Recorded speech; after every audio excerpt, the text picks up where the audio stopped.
khabar murid-murid? Hari ini kita akan belajar Bahasa Melayu Unit 18 Inovasi untuk kita. Tajuk boleh makanlah bersama dengan Cikgu Mimi. Untuk pengetahuan semua, PDP hari ini menggunakan standard kandungan 5.3 memahami dan membina ayat mengikut konteks dan standard pembelajaran 5.3.3 memahami dan membina ayat. Untuk PDPR hari ini, kita akan belajar berkaitan dengan membina ayat susunan biasa dan songsang. Aktiviti 1, jom susun ayat, dan aktiviti 2, jom teroka dunia sambil membina ayat. Mari kita mulakan PDP kita pada hari ini. Baiklah, yang pertama, kita akan belajar bagaimana ingin membina ayat susunan biasa dan ayat songsang.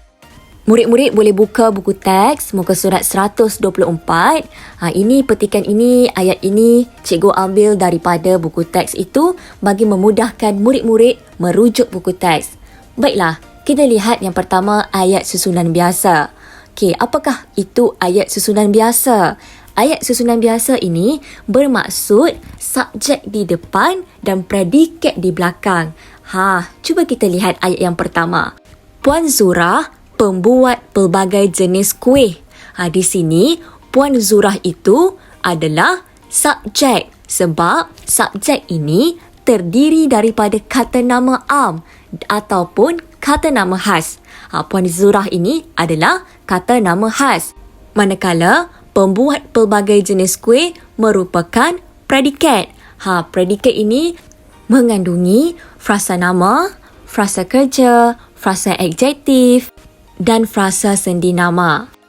Baiklah, kita lihat pula ayat yang kedua. Kuih muih itu di atas meja.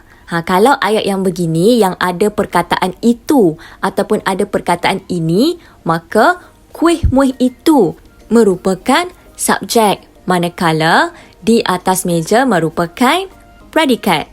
Ayat yang ketiga pula, kuih muih dibungkus dengan pembungkus istimewa. Ayat ini tak ada perkataan itu, betul tak? Jadi, subjeknya merupakan kuih muih.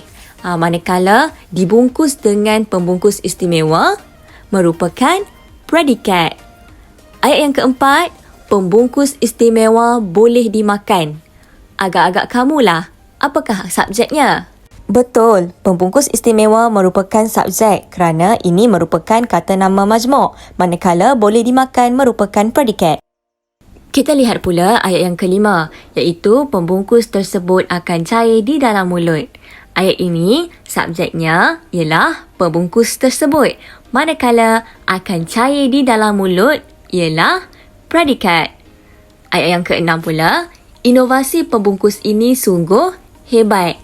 Nampak tak ada perkataan ini? Ini merupakan kata tunjuk arah. Jadi untuk ayat ini, inovasi pembungkus ini merupakan subjek. Manakala sungguh hebat pula merupakan predikat. Jom lihat pula ayat songsang. Kalau tadi ayat susunan biasa, subjek di hadapan, predikat di belakang kan? Untuk ayat songsang ini, senang sahaja. Kamu terbalikkan sahaja. Maka, predikat di depan, subjek di belakang. Mari kita lihat contoh yang diberikan. Sangat mahir membuat kek merupakan predikat. Manakala, subjeknya ialah Puan Zurah. Dengan foto Zara kek sangat cantik. Apakah subjeknya dan apakah predikatnya? Baik, ayat ini, subjeknya merupakan kek sangat cantik. Manakala, predikatnya adalah dengan foto Zara. Ayat yang kedua, susunan biasanya, foto Zara dicetak di atas filem nipis. Maksudnya dekat sini, dicetak di atas filem nipis merupakan predikat, manakala foto Zara merupakan subjek. Ayat yang ketiga pula, daripada rumpai laut filem nipis itu. Filem nipis itu merupakan subjek, manakala daripada rumpai laut merupakan predikat. Dan ayat yang terakhir, boleh dimakan semua hiasan pada kek. Semua hiasan pada kek merupakan subjek, manakala boleh dimakan merupakan predikat. Jom kita lihat kepada aktiviti yang pertama, iaitu susun ayat. Untuk yang pertama, kita akan menyusun ayat biasa kepada ayat songsang. Sebenarnya, jawapan telah pun cikgu berikan pada penerangan yang pertama tadi. Kalau kamu dengar betul-betul, maka kamu boleh menjawab aktiviti Jom Susun Ayat ini. Latihan ini kamu boleh buat dalam buku penulisan. Dan bina ayat songsang yang betul berdasarkan ayat susunan biasa yang diberikan pada kotak biru di sebelah. Seterusnya, kalau tadi dah susun ayat songsang, kini kita akan susun pula untuk ayat susunan biasa. Kamu susun susunan ayat yang biasa berdasarkan ayat songsang di sebelah pada kotak berwarna jingga. Mudah bukan? Sekarang kita lihat pula aktiviti yang kedua, jom teroka dunia sambil bina ayat.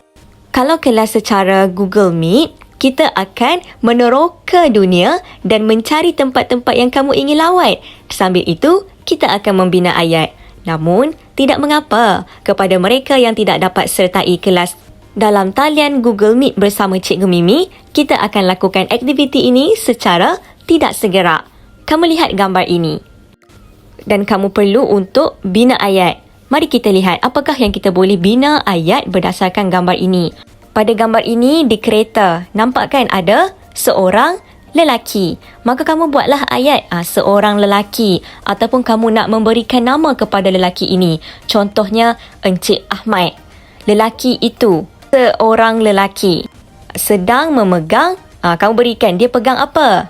Pegang kotak makanan sambil berdiri di sebelah keretanya. Ataupun kamu lihat, dia pegang kotak itu sambil buat apa?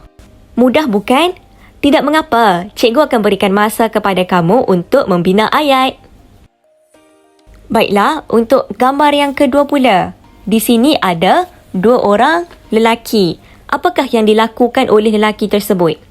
Baik, untuk bina ayat susunan biasa ini, pertama kamu kena tahu apakah subjek. Subjek itu sedang buat apa?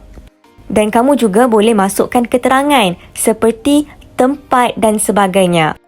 Maka antara contoh ayat yang kamu boleh bina ialah Encik Liu sedang memesan minuman di kaunter pembayaran.